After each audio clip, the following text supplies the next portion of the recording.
welcome to another perspective. And we're recording this on the 29th of June, 2025. And we're going to tell you everything we're going to talk about. But at the start, we're going to just let you know, we both spend a lot of time. So there's at least 2 days that's actually spent preparing this. And all we ask is maybe once a month, if you could actually get us a coffee. We've got different donation options. There's PayPal, there's Buy Me a Coffee and different things. And you can find everything on awakeningpodcast.org/support. And we'd really appreciate it because it helps us to keep doing this.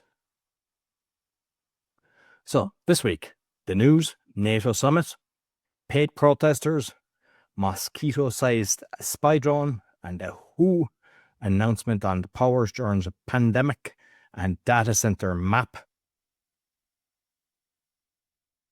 AI, ChatGPT reduces brain activity, new AI-powered camera penalty system, AI-powered toys, AI bots secretly manipulated Reddit users. Good News Caravan, Life Story Club, dozen of whales saved by locals after mass stranding on Icelandic beach, and book in hand campaign. And health, 75% of people more likely to visit nature if ordered by a doctor. Dangers of plastics in tins, cooking utensils, food containers and water bottles, and Alzheimer's growth due to geoengineering. And finally, we have inspiration, magic lessons, Alice Hoffman, and Bill Lowry cameras to detect household waste contamination. So, NATO summit. Just before we start, actually, just for those, the reason that we call this out as well is some people are actually listening on the audio version, whether it's Spotify, Apple, or we're on all different platforms. But if you're watching on video, we have a graphic for each one, and we're on Spotify, we're on YouTube, BitChute, and Rumble. But also, we love to see your comments as well. So when we're talking about a lot of things, sometimes we'll ask you, but even if we don't, you don't have to agree with what we say, but we love to see the comments. We both read them both together. Sorry. And even if you have some topics which you would like us to discuss, please give us suggestions. Exactly. NATO summit. Yeah. In the last few days, it's now finished. There was the NATO summit in the Netherlands in a city called The Hague. The Hague is in Netherlands, the city where the government is located. And there was a role, this is a cartoon which I thought was quite appropriate, because to the left you see a couple and that symbolizes the Dutch king and queen. To the right, the NATO Secretary General Mark Rutte, and then in the middle, the big king, obviously Trump. And why is Trump so happy with the meeting? Because every country who is a member of NATO, which is actually much bigger than the EU, only is the EU plus US plus Canada plus some of the Nordics countries. So it's really a large thing. But every country promised that 5% of their country budget would be assigned to NATO. That is huge. So that is why you see, well, for those of you watching, Trump is walking away with a check of 500 billion. 500 billion. Yeah? So each and every country who is a member of NATO is supposed to allocate 5% of their country budget for NATO, meaning weapons, soldiers, ammunition, and that kind of stuff. That is by far the largest military budget. It's bigger than Russia, than China, than the US. And you and I, the taxpayers, are funding it. That means in a lot of countries, I live in would say in Europe, in a more poorer country. There will be no money for infrastructures, roads, bridges, building schools, social housing, everything. People will not be able to afford it because you got to pay these 5% for NATO. So I don't understand why they think it's a big success. Well, maybe for people in NATO themselves and some of the arm manufacturers, because that's where the money goes. People who build tanks and planes and ammunition, those are the guys who will be happy. But the average citizen, well, you need to be very unhappy and really say, hey, we didn't approve that you allocate our taxpayers' money to basically, well, they say defense, and we've seen there is no defense, it's offense. And it's again money which could be used to help the elderly or young kids get to better schools. It's like, yeah, so it is a success for the NATO guys, but for everybody else, it's very, very disappointing. Absolutely, absolutely. And just before I go on to the next one with the paid protesters, I just want to say as well, for the seasoned listeners, obviously you see there's a kind of a different start. I kind of do a lot of posts on TikTok and everything, and sometimes I'll do a bunch of shorts and I'll get even just this morning, 7,500 on the shorts of one episode. But when I put out Arnold, or when I put out stuff from us, things like that, 10. So we have to get creative in what we're doing. So we just let you know what's going on for those that are there with us for a long time. Paid protesters, this is just something that I saw in Cork when I saw the protests in Cork, but I also saw it in Dublin. And I seen it around, the UK as well. But obviously I'm Irish, I look at what's going on. Every time they're protesting about what's going on, the immigrants, all the rapes and attacks and everything, the left come out as an LGBT, they have like Free Palestine and everything, and they're there on the opposite side. There's usually maybe not even 5% of the other amount, maybe even 1%, but they're paid, because every time Rebel News was very good going up each time. They have no Irish flags, right? So first of all, they're not supporting the nationality of the country, and nobody would talk. And then somebody wanted to talk, and the big boys come in and just say, no, no, no, no. So they're preventing their side from speaking. And even if you see like the Black Lives Matter and everything I saw in America, there was people paid to wear the shirts. It's like every time there's something on, they're getting paid. You hear Soros's name mentioned a lot. But the sad part is, I've heard a few people know they're not going out because they see that and then they don't want it. That maybe there's going to be violence, there's going to be something, because there's always police kind of between them and they're shouting across at each other. That's 100% orchestrated, and they're paid. So what I would say is take their picture and actually check who exactly are these people. Are they from your city? Are they from your country? And talk to them. If they're your neighbour, say, hey, what's going on here? Why did you actually go there? What are you supporting? Who? And find out if they're paid. If they're paid, who's paid you? Because it's not normal. If they want to have their protest, do it on the middle of the month and let the other guys go at the end of the month. Every time there's a protest, everywhere, they have to do it to cause aggression. And then the papers pick up on that. Oh, there was fights, there was this. And it distracts it from the main attention, which is fighting corrupt governments, which are bringing in all illegals and having people where you're afraid to have your children. That's in Europe. People are afraid for their children to work. We shouldn't be living like that. We're going backwards because of a few muppets. Nobody in the government is in control. They're all placed there. But what I would say is don't engage with these people. Or if you know them, take pictures. Is that your neighbour? Ask them. Let us know. I'd love to know. Because I don't see anybody reporting on things like that.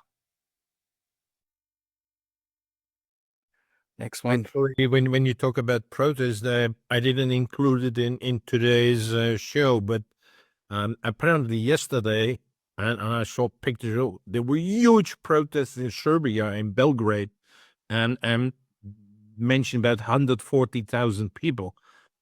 Belgrade is, well, a city of not even 1 million people, or maybe 2 million. So, I think it's 2 million. Yeah. yeah, so 140,000 is a lot. Yeah, so you could see streets, and the police was very aggressive, whatever, and it apparently, well, I mentioned it before a few months ago, but it's something really, well, the Serbian people are clearly not happy with what is happening now. So there are serious things happening, but I bet on the mainstream media you will find nothing about Serbian protest. And so the real protests, those are not covered. And those protests where you say, where you get these two parties and where those things get covered. But where the real people are involved, you don't know.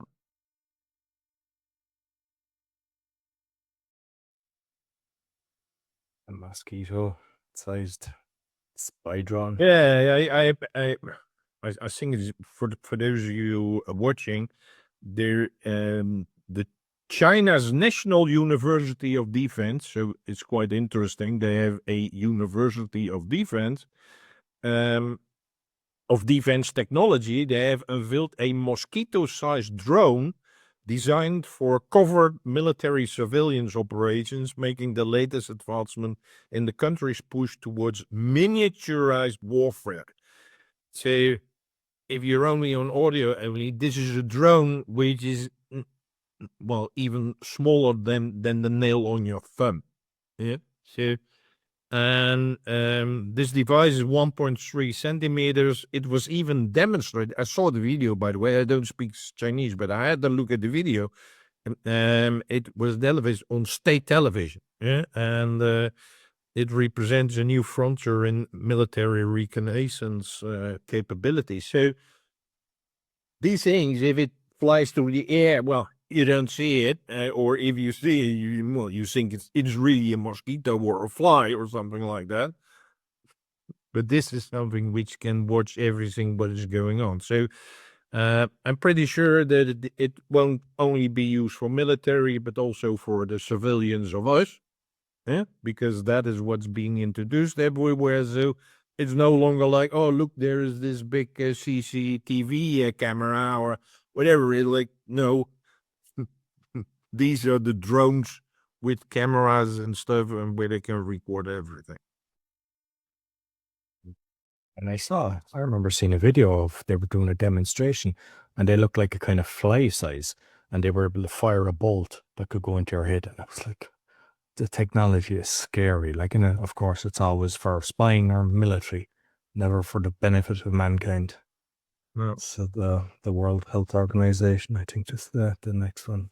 Yeah, that guy on the left is unfortunately Irish, not a guy that I'd be proud of. And Tedros is on the right there. The World Health Organization has announced its role in future pandemics. I can't say pandemics because it'll be banned.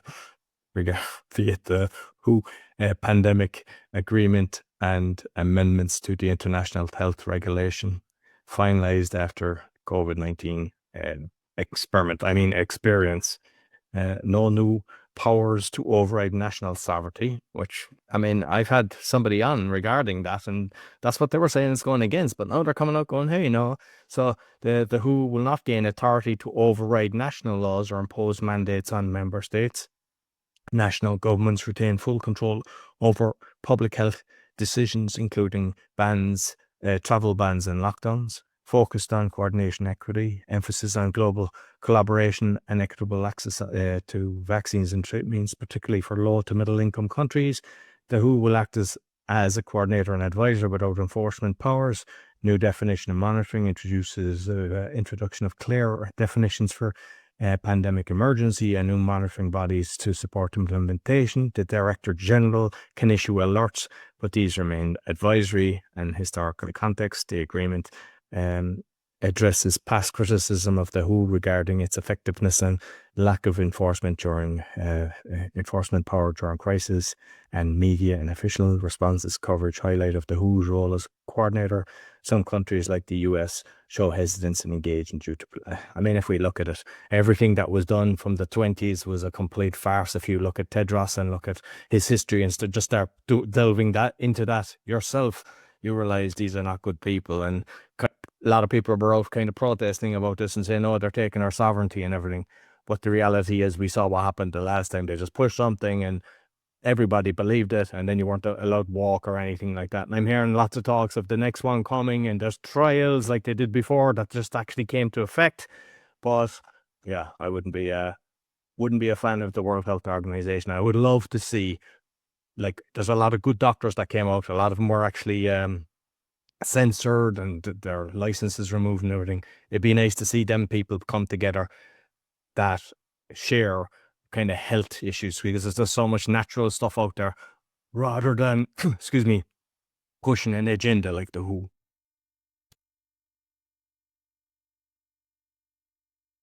Data center map. Why am I sharing this? This is actually a very good application. It's called datacentermap.com. Yeah, datacentermap.com.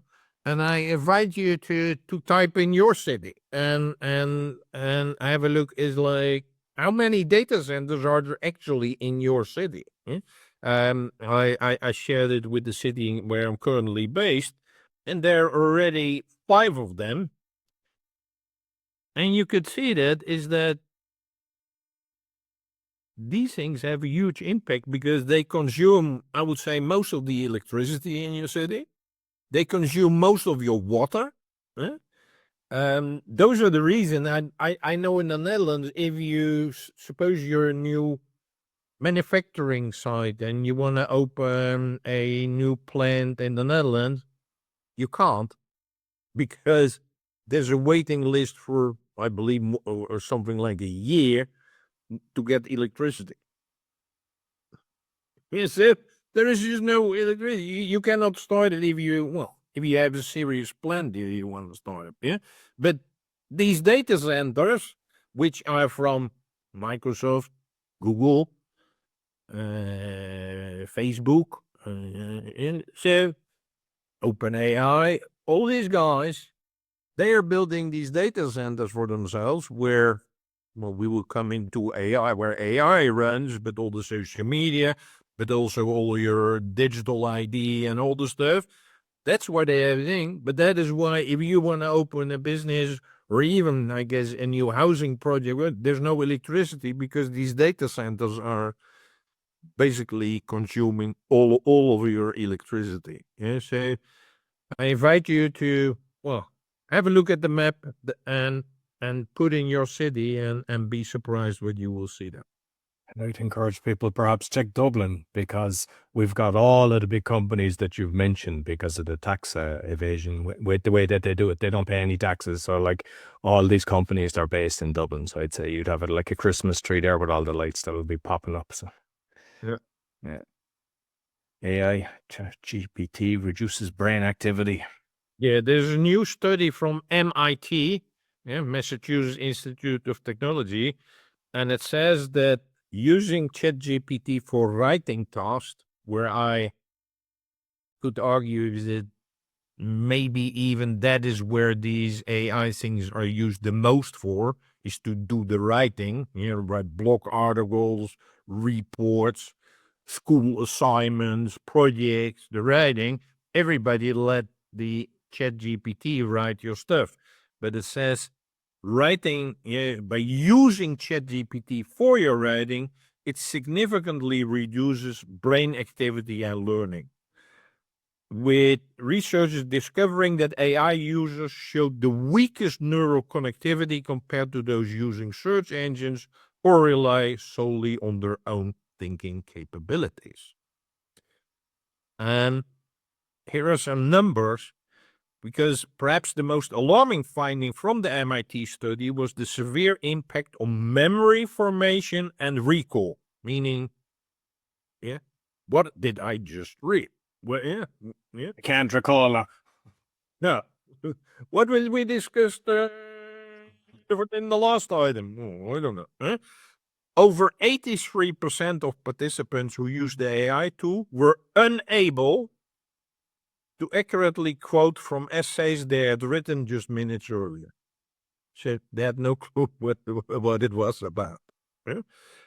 This contrasts dramatically with brain only, something which I promote, and search engine users, where only 11.1% experienced similar recall difficulties. So 83% of the people using ChatGPT had no clue what it was about, whereas only 11% of the people who didn't use it was capable of doing that. So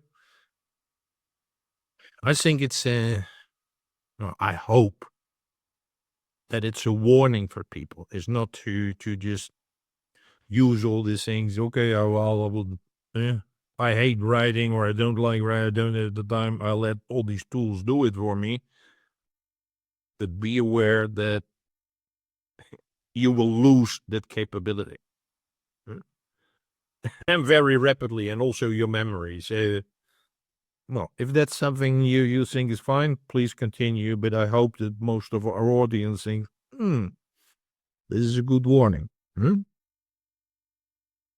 And just before I touch on the next one, because kind of prior to recording, I was just asking Arnold, do you ever get that the AI won't answer you because it's constantly doing it to me? And even if I was using Gemini or other one, I use u.com, and that gives me a load of different ones. Lots of times it doesn't answer unless say you send a report and whatever, and you use Perplexity. So I'm just curious with the listeners, what ones do you use? And does anybody else have that where it kind of stops there, or it kind of pushes an agenda? Because that happens a lot as well. Even if I've got concrete evidence, you have to really delve deeper, and it's scary because it's telling you who owns these things, and you're putting your power into them. You're giving them your power, so be careful of that.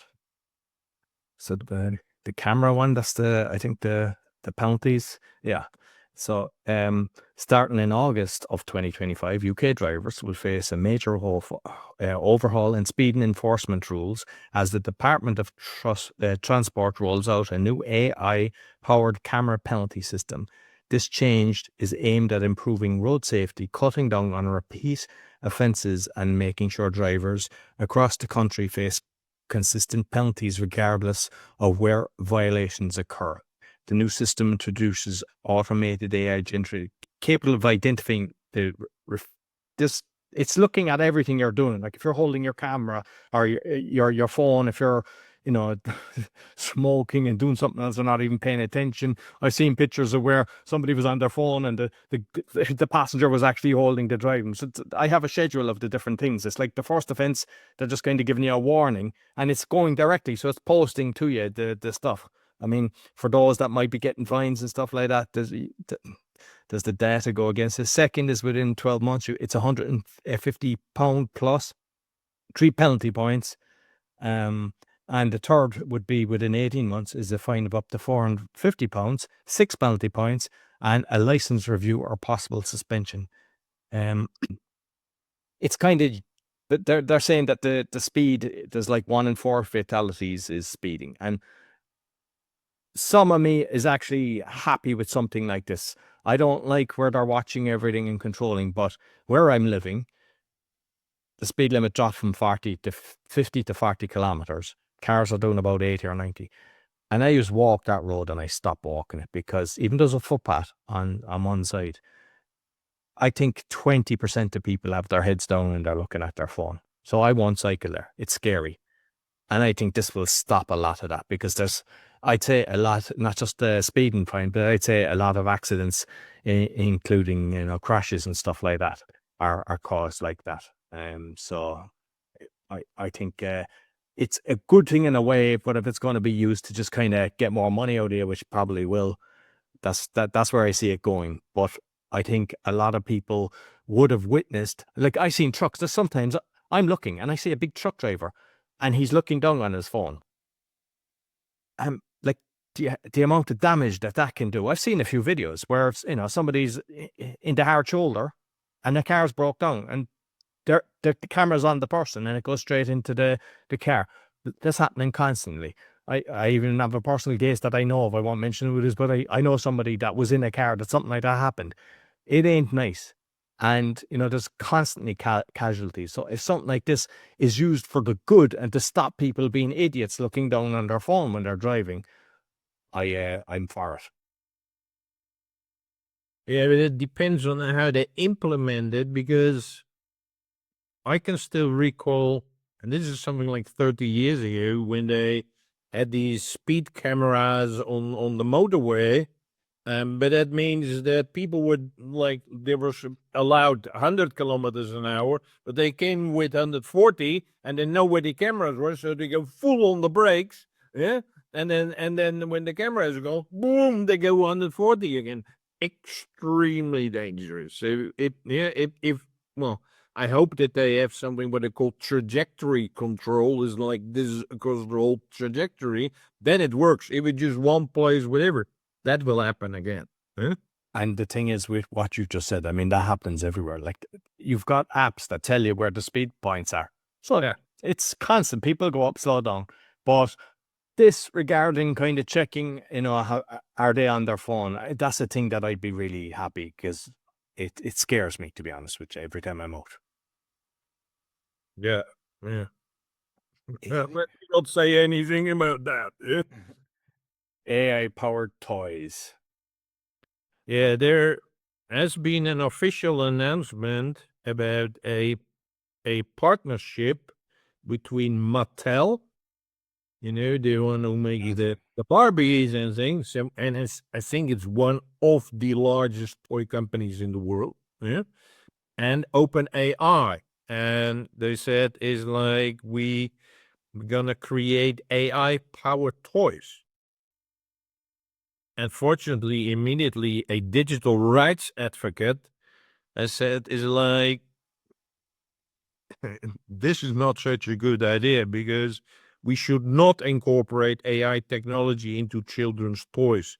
Children do not have the cognitive capacity to distinguish fully between reality and play. Yeah? Especially also when you see like what they can do with the voices these days. Yeah. And if they say, well, it's your Barbie talking to whatever, children will know is that, when they're, for instance, well, if you combine it with what you said earlier about you don't know what the AI is telling you, whether it's true or not true or nonsense or whatever. Imagine that it's your Barbie communicating with your kid. Hmm? And saying that things are okay or not okay or whatever. I think is extremely frightening. Huh? So, but this is being announced. So, as a parent, I would encourage you that please check it out, and please make sure your children don't get AI powered toys, because I think it will only have negative impact.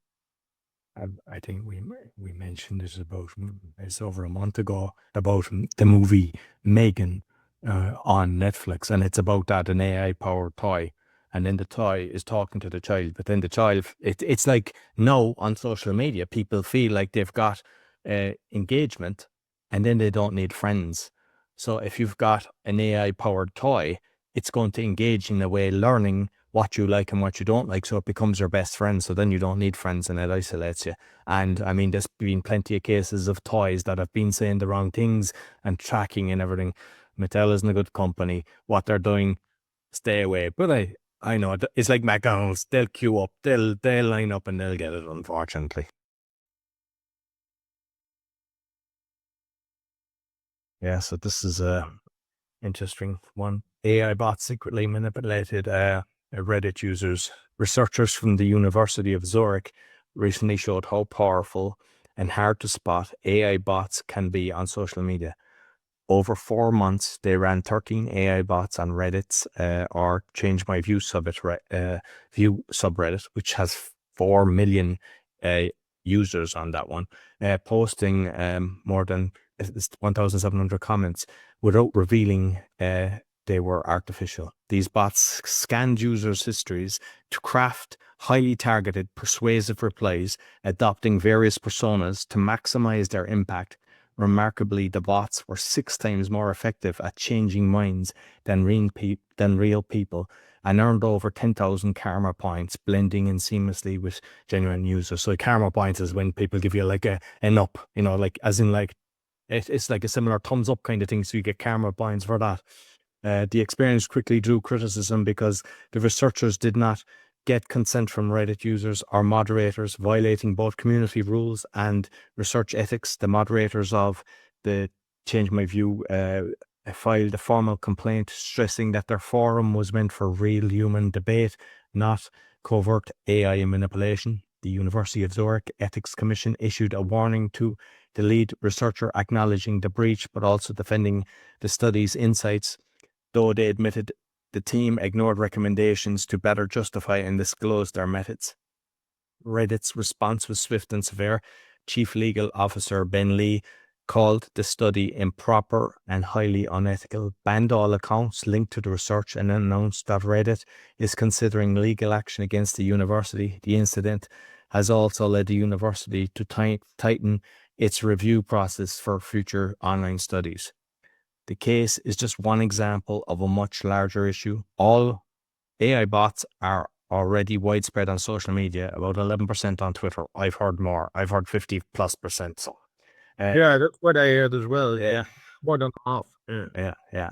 Our bots, and in 2024, over half of the internet traffic was non-human, with 37% classified as bad bots. These bots can spread misinformation, amplified conspiracy theories, and manipulate public opinion on a massive scale. Detecting them is increasingly difficult, as advanced bots can mimic human behavior so well that even experts struggle to tell the difference. The University of Zurich experiment is a wake-up call about the risks of AI-driven manipulation online. As AI bots get advanced, bots will become even harder to detect, raising urgent questions about online trust, the effectiveness of detection tools, and the need for stronger ethical legal standards. I mean, we've kind of mentioned it a lot of times on the show. Even when you're posting stuff or you're trying to fight the fight, a lot of the time you'll engage in a battle. I don't. And I mean, even if you look at it, if you pay attention, you figure out, hey, these aren't real people. Don't even go there. If someone's attacking it, it's different if someone kind of questions something, says, I thought this or whatever. An open debate is good, and sometimes you could change your opinion based on new information. But 90% of the stuff is all attacks. And don't engage, because then you're not doing the fight. You're distracted, and that's what they want. And just be aware, they're everywhere. So, like, just like, you can go in, you can see when was the account founded, what are the pictures, like that. You can even check a picture and check, hey, is this real? And another AI can tell you, no, that's not a real picture. So there's ways of checking, but I wouldn't even go that far. I wouldn't even delve there. Don't give it the energy. Just keep doing what you're doing and stay away from, negative conversations. Absolutely. It's not going to help you in any way. We should more focus on positive news. So you could put the tissues away from crying all the time. No, we're going to lift your spirits. Yeah. Nice story, Club. What's that about? It's actually I think it started out in New York, but it's now all over the place. It's called Life Story Club, where elderly people connect with each other to combat loneliness. There is loneliness among young people. One of the reasons is because they're all the time on the screen and not talking to a human being.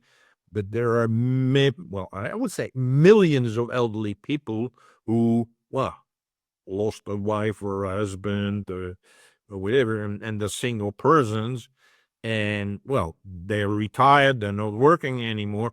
They're very lonely. Those people. Yeah?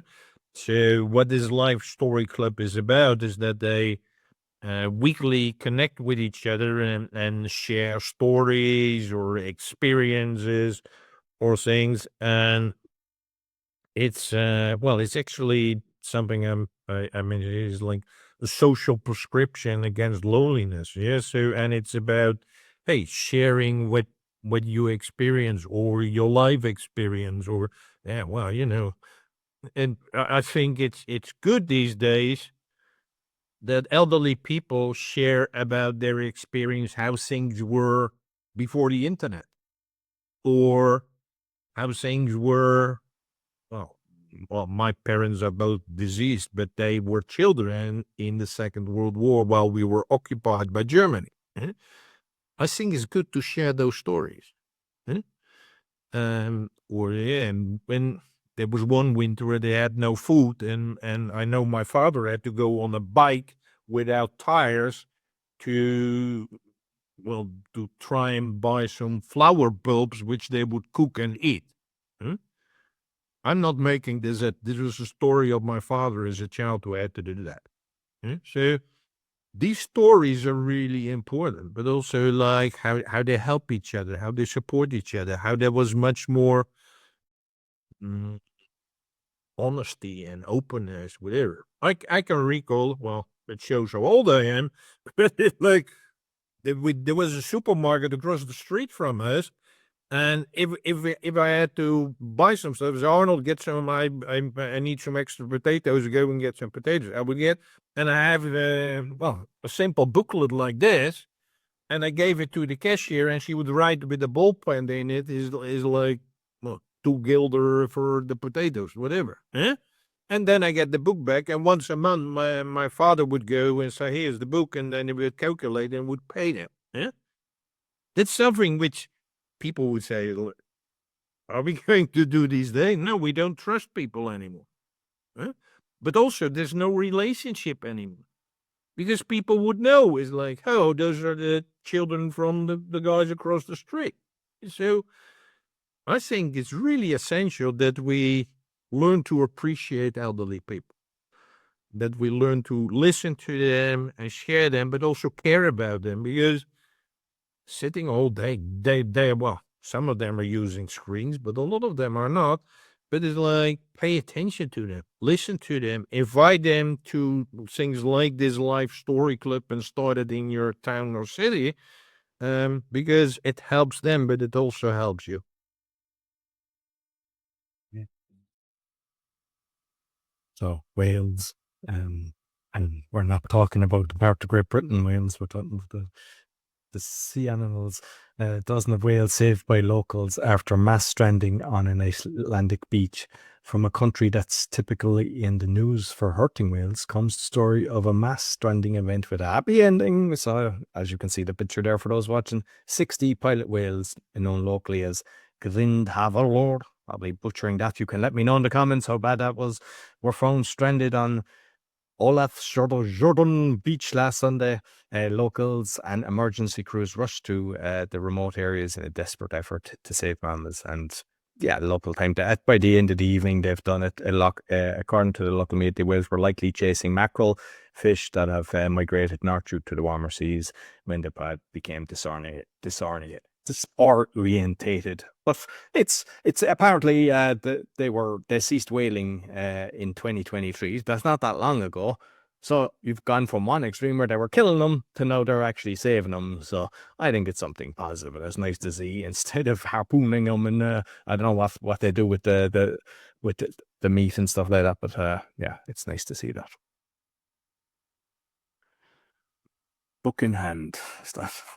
Yeah, it's an initiative from India, from Delhi, New Delhi. By the way, New Delhi is a city of 20 million people.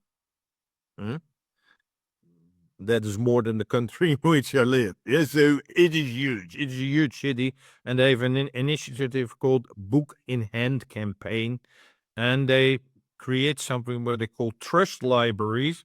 It's just they put out in parks, in squares, whatever. They put out some books which you can lend, and the only thing what you need is your ID, and write your name and when you took it, and then you can read the book. It's got currently all up. So these are in different spots in New Delhi, where people from any age, whatever, go say, "Hey, nice, I can read this book. Can I borrow it?" Whatever. So it shows that, and that's why I like the name trust libraries, is like, it works. It works. And it's not like you have to go to a formal building where you have to be a member and you have to pay monthly fees, whatever. This is free. And there's no deposit or thing, whatever. You only have to register your name, whatever. And here in the story it says that only 3 to 4% of the books go missing. That is not much, I would say. In the rest, Say even libraries probably have more. yeah. So and they get 2,500 books share among 5,000 or more readers. So it's clearly providing meeting a need, I would say. And I think it's beautiful. Yeah. And one of the co-founders said, you don't need to build a library with walls. Sometimes all you need is a bench, a few books, and trust in the people you are serving. I think that is a very nice initiative. Book in hand campaign. So have a look at it. Let's see, maybe it's something which you could do in your city. And I've seen even in the UK, I think they were using phone boxes where there was books, and it was kind of like bring a book, take a book kind of thing, and which is good. And just for myself, because I mean, I've mentioned it a few times, but I read a lot of books, and unless I'm going to read it again or hope that my kids will read them, what I have now is I have a box by the door, and it's like books that I've read, and I go, not really going to read that again. That I'm leaving it there, and if someone comes in, I go, hey, there's a book, is there any books that you want? And it's a nice feeling. People come and go, oh, really? And they just take a book. Where sometimes, I don't know, I used to have like all the books on the shelf, and what's the point? If you're not going to read it again, are you doing it for ego? Are you doing it just for kind of, it looks good? Is it not better to actually have because some book that mightn't resonate with me might be the best book ever for somebody else. And it's nice to just pass it on. So yeah, I think it's a good initiative.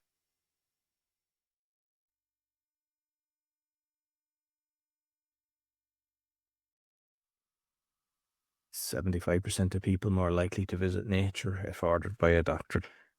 It's an interesting one. This is what is called social prescribing, natural prescribing. These are all prescribing means is that a doctor is doing it. And instead of sending you to a specialist or writing down some prescription for some big pharma stuff, which is not going to help you, maybe even kill you, and certainly have side effects. There are two main things. The social prescribing thing I'd mentioned before is like going to a museum with a group of people, or do a book club or whatever. Yeah, so all of these. There's also nature prescribing, where a doctor says, well, you need to, at least once a week, go bike in the forest or walk somewhere or go out in nature. And it says, well, if the doctor prescribes it, well, I mentioned earlier about authority bias. The doctor, white coat, authority figure, if he says you should go in nature, people will do it. Huh? And, well, I think it's much more healthy than taking medicine. In Japan, they have a famous initiative. It's called forest bathing. Well, obviously not in Japanese, but it's like it literally translates as for forest bathing. And there are many initiatives like people going for streams and walks and group exercises, whatever. It's officially well, I think it's a part of their mainstream approach. Yeah. And maybe that's one of the reasons that their population is very, very healthy and gets rather old. So this means that I think more doctors at least say, well, prescribe that you go out in nature. So this is nature prescribing. There's a book, Hidden Life of Trees. I would encourage everybody to read that. It just shows how nature's connected. It's like the World Wide Web of the thing. And there was two people that read a lot of books that both recommended that as their best book, and I would highly recommend it. But I don't know, did I tell you, Arnold, that I seen videos where you go near the tree and you kind of encourage the tree to touch you. And I did it, and it happened twice. And I said, okay, this works. And I was talking to my mother the last day as I was taking a walk in the park. And I said it to her. I said, watch me. I says, look, there's no wind there now.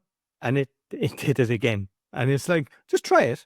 It might sound crazy, but just try it. Just encourage when there's no wind or anything, just encourage it to touch you. I mean, how can you explain something like that? Have the clue, but it works. I've done it a few times. Done it with my son, and now my mother witnessed it, and she's just looking at me going, that's strange, but these things happen, so just be aware. And I had an interview that I just put out, so it'll be the one prior to this, with Jab Webbe, and alternative doctor, and he's doing CBT, breath work, a lot of different things. and just showing her how to be healing. And it's a really deep conversation, talked about stress and just kind of how you can talk to people about how to kind of accept alternatives when a lot of the time they really want to go mainstream. So it was a conversation I really enjoyed. So I would encourage you to actually have a listen to that. So next one is the dangers of... A good question for our audience is like, what alternative things, well, alternative to just popping a couple of pills, what are some of the alternatives that you are using? Please share it in the comments, because if it helps you, we can share it with the audience because it will help more people. Exactly. Yes. So the plastic, the dangers of plastics in tins, cooking utensils, food containers, and water bottles. I mean, a lot of people, they would hear about things like that, but they wouldn't kind of, go too deep. Plastic is ubiquitous in modern kitchens, and it's used in food-related items like tins, like a can of Coke, can of beer, whatever. There's plastic inside it. Most people don't know that. So just, you can actually go online and do a video and they'll show you where somebody's dissolving the can and then you see the plastic that's left. So just be aware of that. Leaching of harmful chemicals. Many plastics contain chemicals like BPA and phthalates, which can leach into food and beverages, especially when exposed to heat or acidic contents. For example, BPA in baby bottles has been shown to leach into infant formula. I can imagine what kind of damage that's done, raising concerns about its impact on hormonal health. Often found in flexible plastics are known endocrine disruptors that can interfere with hormone regulation. Heat and plastic interaction, using plastic containers and microwaves. I mean, I think we mentioned that, but I use your microwave, take off the door and use it as a plant holder or something, or recycle it. But a high percentage of people still use them, but or with hot liquids can accelerate the release of toxic chemicals. Even rinsing tins or plastic bottles with hot water can cause chemical leaching. Food contamination. Plastics used in food storage may contain additives or contaminants that inadvertently migrate into food. Is particularly concerning for long-term storage or when plastic degrade over time. And just, I suppose, one of the things that I use is the timber chopping boards, because a lot of people use the plastic ones, and there's little shards, there's tiny bits of plastic when you're doing that. People don't think of that, so use the timber ones. It's simple things, but they all add up. While there's no effective evidence linking plastic to cancer, the presence of certain chemicals in plastics has raised concern about the long-term health effects. And there's alternatives. I mean, you look at the picture, just like timber stuff. What I've actually do as well is sometimes the timber kind of degrades everything. Just when you buy it, rub olive oil on it. And they last way longer, and they look a lot nicer as well. So just start doing that, and start using glass. I mean, people are getting the milk in the plastic bottles, and everything's in the plastic bottles. It's a lot of the time you don't know where it's stored as well. Sometimes it's stored in the heat, and the sun can actually cause damage. So just look at everything you're doing, and also, when it's dumped and everything, like the glass. Like if you're getting a beer, or whatever you're getting, if it can be recycled, and I mean real recycling, because a lot of the time they're not actually recycling it, they're just dumping it into a landfill. But you can make little changes, and don't overwhelm yourself. But all these plastic things, they can be better. They seem like they bend and everything. Just because you can't see it doesn't mean it's not hurting you.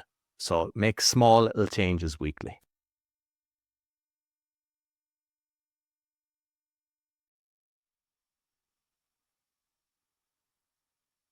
Alzheimer's. Did you forget about that one, Arnold? What do you say? I said, did you forget about that one? Yeah. Alzheimer's growth due to Geo Engineering. There's a professor, a brain surgeon, Dr. Russell Blaylock. He warned us already years ago that they're spraying aluminum in the sky. Well, look at the chemtrail picture. And you can, I bet if you look outside now, when one of the three countries where you're looking, they're spraying right now. And the main part of it is aluminum. And what he says is that aluminum, because you breathe it in, yeah, so your nose, your mouth, it goes straight to your brain, because normally there is between your body and your brain, they call it literally the brain blood barrier, but there is no barrier if you breathe it in. So it means it goes automatically to your brain, and it leads to an increase in Alzheimer's, Parkinson, and cognitive decline. And that is what, if you look at the numbers, we're talking about hundreds of millions of people with those diseases. Yeah. And he says is that, that's the reason why they're doing, because of this geoengineering. He says it's not only weather control, it could also be neurological sabotage, because you see spikes in neurodegenerative diseases, and they exploded since large-scale geoengineering began. When I grew up, well, I didn't have any grandparents that I knew, but I knew nobody talking about parents or grandparents with dementia or Alzheimer's. Nobody talked about it. Huh? And it wasn't there. It's like, now it's the opposite. Everybody knows someone with that. Yeah. Same with Parkinson's. I didn't see anybody with Parkinson's from the elderly that I know. Yeah, so it's but also cognitive decline. People cannot remember what they said, what they read, all these things. Yeah, and this is so Dr. Russell Blaylock. Yeah, he already said that, but well, you know what it is when you warn people a couple of years ahead and they won't listen to you, and now probably, well, I wouldn't say it's too late, but it's like, it's after the fact. But this guy, who's a brain surgeon, and by the way, a brain surgeon is the highest level of folks in the hierarchy on brain health. So if he says it's destroying your brain, that's basically what he's saying. I think it's something to be very, very wary about. I used to pay a lot of attention to the skies when I was younger. I know, just fascinated with the way clouds were shaping and at night looking at the stars and everything. And then we had kind of proper summers in Ireland. You know, you'd wear your short pants and your t-shirt going to school and everything. And then it was never that cold. Well, you get a couple of weeks of maybe ice and snow, and the schools would shut down because we weren't catered for it. But and then later there was no kind of climate, and it was like, and it was when I went back, because I was conscious of all the spraying here. I could see them over the clouds constantly spraying. I reckon they're 20 or 30 years spraying in Ireland, because the amount of people that I've heard in Ireland, in the neighbourhood that I've got, that have Alzheimer's is frightening. So they've been doing this for years, and I would say the same in the UK, because the UK had a similar kind of climate to ours. So they'd say they're doing the exact same. And if I look here, I mean, we talk about it a lot, they spray. The other day, I was like, wow, we've got the clear blue skies, it's beautiful, they didn't spray it. And I kind of say, it's like they're throwing us a bone every now and again, like, and then they just destroy you again. Like here, usually in Poland at this time of year, you're 30 degrees kind of, maybe 20 is a bad day. And now it's fluctuating. It's like 10, it's 20, 25. And it's like depending. And then in the morning, it's covered over. You can see it. I can see it. It's reflective. So you wake up in the morning and it's kind of nippy enough. This time of year, could be 10, 12, whatever. And then slowly, like between winds and everything, and then it gets hotter, could go to 25 degrees. It's all manipulated. But yeah, when you tell people they're looking at you, put your hat back on and everything, just wake up. And what I would really like is for the listeners, because loads of people are actually saying where it's happening and everything. If you don't understand it, there's no problem. We got freedom of information that they're confirming they're doing this. But let us know, because I know I'm in something like 130 countries or maybe more. There's some podcasts that are in 150. I get mixed up with which ones are, but in a lot of countries. Let us know if it's happening and where. So I know it's happening in Eindhoven in Holland, because my brother's there. And they're saying is theirs happening in Cork in Ireland, it's happening in Dublin. I see loads of places because I pay attention to it. But let us know. And that's how we do it, by sharing this. And just keep sharing it. Because if everyone has seen 50 pictures of it, then they start paying more attention instead of going, oh, you're a nut job. Oh, don't you understand contrails and all this kind of thing. That's how we make change, is awareness. Yeah, and I would like to ask to add to that is like, how many people do you know with Alzheimer's, dementia, or Parkinson? Because I forget. like when I was young, nobody talked about these things, and now everybody is. We want to have a feeling like, let's quantify this, because this is again, this is not natural. This is not a natural development. Yeah? So. And the fact that it's so popular, they're even making jokes. It's like, would you like to have Parkinson's or Alzheimer's? And you say Parkinson's, I'd rather lose half my pint than forgetting where I put my pint. And as funny as it might seem, that just shows the amount that's going on, that there's actually comedians that are saying things like this, because it means it's so popular internationally. Yeah, it's really sad. Yeah? So let's try to inspire them.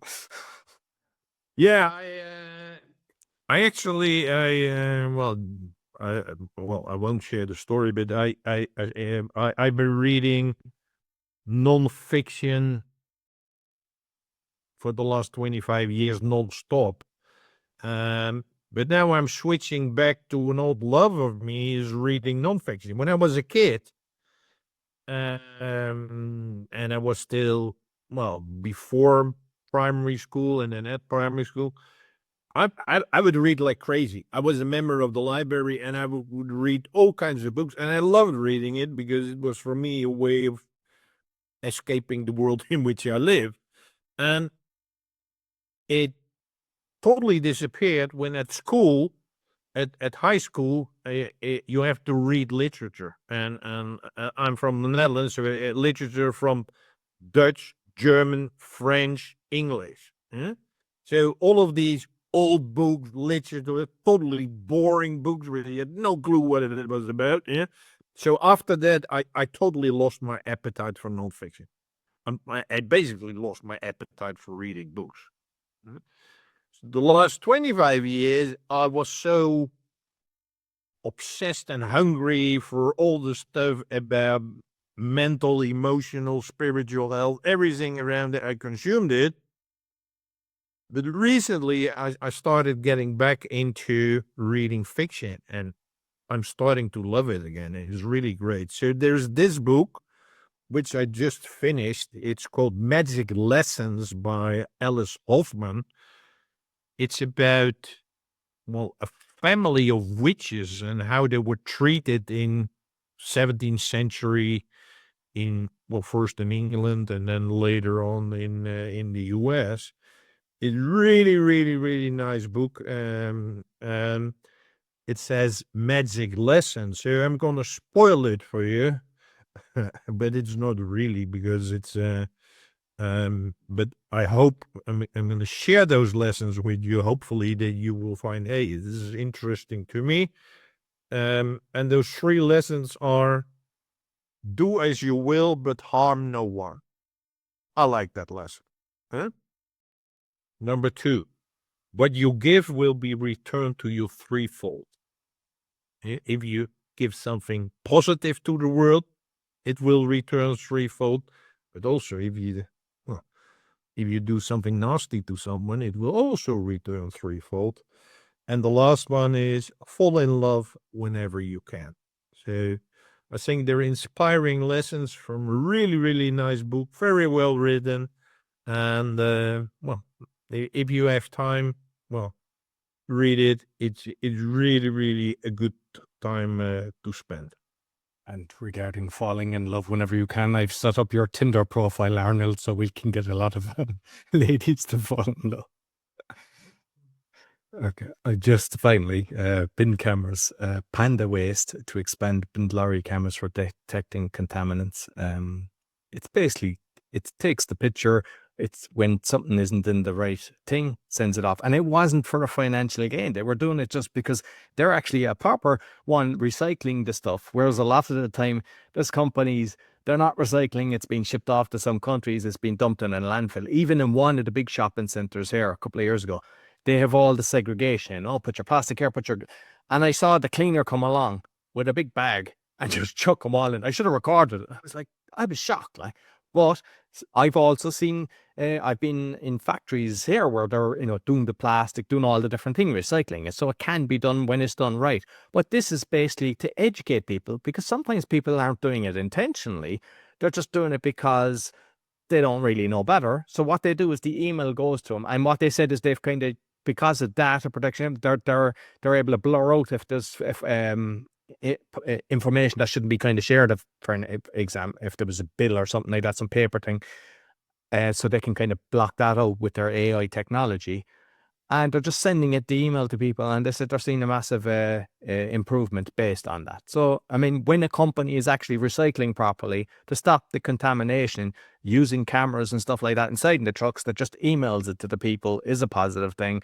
I think fair dues to the company for doing it. So they've rolled it out in 10 of the 125 trucks, and they're planning to do it next year with the whole lot of them. And there's no penalties or higher fees. They're not doing it for a financial gain, which, you have to give them credit for that, because you would think that's why they're doing it. They're doing it just to kind of make sure that they can recycle properly.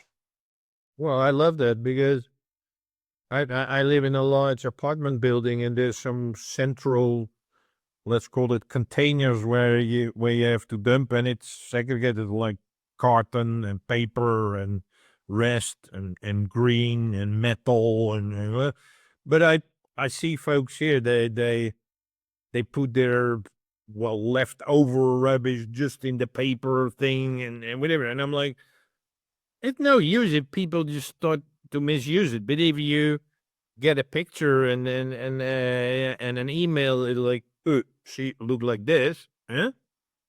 That will change people's behavior, huh? Because now it's kind of anonymous, huh? Because nobody sees it. But if you get a picture, or even, like I said, here is a general facility, but if maybe they put on some pictures on the wall where they show it, like, hey guys, this is not, you're not supposed to put beer cans in a container for paper, huh? If people see those pictures, they're like, I'm being monitored. They saw that. Is everything? Yeah. Sometimes we have become so lazy, or like I said, if it's anonymous, then it'll nobody cares. Well, you're ruining the planet for other people, huh? Maybe you don't care about your children or future generation or everybody else, but maybe your neighbor do, huh? 26 years ago, I bought my first house when I was 26. And that was well before they had the segregation. And I used to segregate everything, and I'd drive down to a place where they had for glass and for cardboard and everything. So it was always of concern to me, because I was like, if you can recycle something, do, instead of just dumping it. And so when I see something like that, it lifts my spirits. I think it's a great thing. So that's all. I mean, as we mentioned at the start, every donation helps. I'm not going to mention the show because we'd be putting this out in different places, but I mean, why would I mention it when you're here already? So you know where you found it. So just, if you can, give it a thumbs up, subscribe, and hit the alarm bell, because that'll actually remind you of when we have the next episode out. And thanks for listening. And like, you heard the different times of comments, and also we're very open to different topics, and just we're open to anything. So just write in the show notes, and we read everything. So until next week, take care.